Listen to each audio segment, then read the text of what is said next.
Islam adalah agama yang ilmiah. Setiap amalan, keyakinan, atau ajaran yang disandarkan kepada Islam harus memiliki dasar dari Al-Quran dan hadis Nabi Sallallahu Alaihi Wasallam yang otentik. Dengan ini, Islam tidak memberi celah kepada orang-orang yang beriktikad buruk untuk menyusupkan pemikiran-pemikiran atau ajaran lain ke dalam ajaran Islam. Karena pentingnya hal ini, tidak heran apabila Abdullah bin Mubarak rahimahullah mengatakan perkataan yang terkenal, "Al-isnadu minad din, walaulal isnad laqalu man syaa ma syaa." Sanad adalah bagian dari agama. Jika tidak ada sanad, maka orang akan berkata semaunya. Dengan adanya sanad, suatu perkataan tentang ajaran Islam dapat ditelusuri asal muasalnya. Oleh karena itu, penting sekali bagi umat muslim untuk memilah hadis-hadis antara yang sahih dan yang dhaif agar diketahui amalan mana yang seharusnya diamalkan karena memang diajarkan oleh Rasulullah sallallahu alaihi wasallam, serta amalan mana yang tidak perlu dihiraukan karena tidak pernah diajarkan oleh beliau. Berkaitan dengan bulan Ramadan yang penuh berkah ini, akan kami sampaikan beberapa hadis lemah dan palsu mengenai puasa yang banyak tersebar di masyarakat. Hadis yang pertama, sumu tasihhu, berpuasalah kalian akan sehat. Hadis ini dhaif atau lemah, sebagaimana dikatakan oleh Al-Hafiz Al-Iraqi di Takhrijul Ihya, juga Albani di Silsilah Ad-Dha'ifah.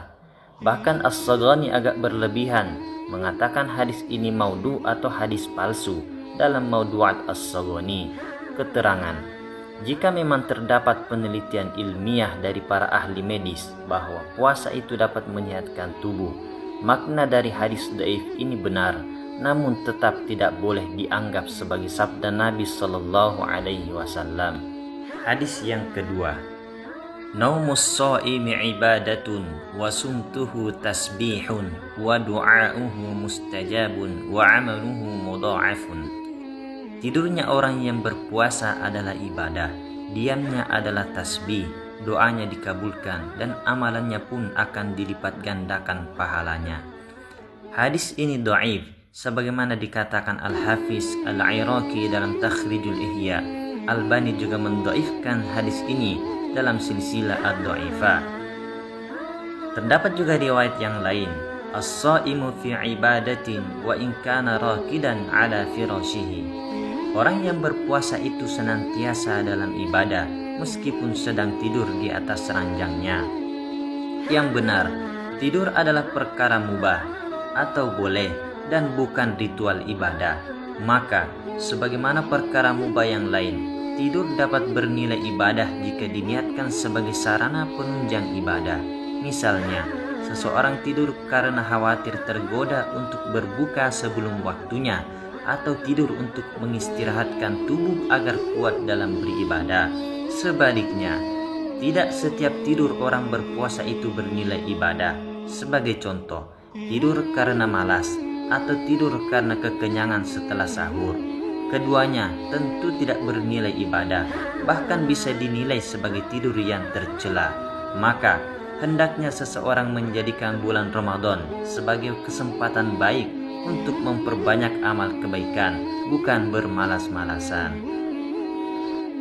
Hadis ketiga, wahai manusia, sesungguhnya bulan Ramadan ini telah menaungi kalian semua. Bulan penuh berkah, bulan yang mempunyai suatu malam yang lebih baik daripada 1000 bulan.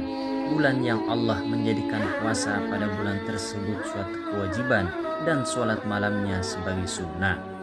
Barang siapa berbuat suatu kebaikan pada bulan itu, maka sama halnya dia telah melakukan suatu kewajiban pada bulan lainnya.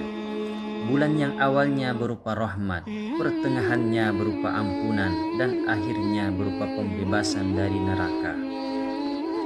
Hadis ini didhaifkan oleh para pakar hadis seperti Al-Munziri dalam kitab At-Targhib wa Tarhib. Juga didhaifkan oleh Syekh Ali Hasan Al-Halabi di Sifatus Shaumin Nabi. Bahkan dikatakan oleh Abu Hatim Ar-Razi dalam Al-I'lal, juga Albani dalam Silsilah Ad-Dha'ifah bahwa hadis ini mungkar. Yang benar, di seluruh waktu di bulan Ramadan terdapat rahmah, seluruhnya terdapat ampunan Allah, dan seluruhnya terdapat kesempatan bagi seorang mukmin untuk terbebas dari api neraka, tidak hanya sepertiganya. Hadis keempat. Biasanya Rasulullah Sallallahu Alaihi Wasallam ketika berbuka puasa membaca doa, Allahumma laka sumtu wa ala rizkika aftartu fataqabbal minni innaka antas samiul alim. Ibnu Hajar al-Asqalani berkata di dalam kitab Al-Futuhat Ar-Rabbaniyah, hadis ini gharib dan sanadnya lemah sekali. Hadis ini juga didoifkan oleh Asy-Syaukani dalam Nailul Awtar, juga oleh Albani di dalam kitab Dhaif Al-Jami', dan doa dengan lafaz yang semisal semua berkisar antara hadis lemah dan mungkar. Sedangkan doa berbuka puasa yang tersebar di masyarakat dengan lafaz Allahumma laka sumtu wa bika amantu wa ala rizkika aftartu birahmatika ya arhamar rahimin. Hadis ini tidak terdapat di kitab hadis manapun, atau dengan kata lain, ini adalah hadis palsu, sebagaimana dikatakan oleh Mulla Ali Qari dalam kitab Mirqatul Mafatih Syarh Mishkatul Masabih.